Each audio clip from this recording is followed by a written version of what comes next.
বাংলাদেশকে অশান্ত ও অগ্নিগর্ভ পরিস্থিতি তৈরি করেছে পাকিস্তান।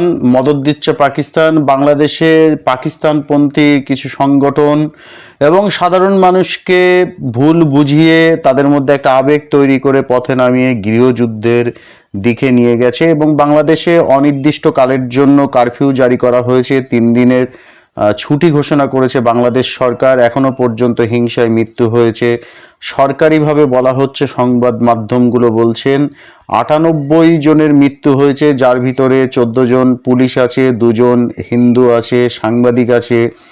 পাশাপাশি বেসরকারি বিভিন্ন তরফ থেকে কিন্তু দাবি করা হচ্ছে মৃতের সংখ্যা 100 ছাড়িয়েছে এবং বাংলাদেশের ঢাকা সহ 20টা জেলায় এই সহিংস ঘটনা এবং উত্তেজনা তৈরি হয়েছে। নামানো হয়েছে সেনা।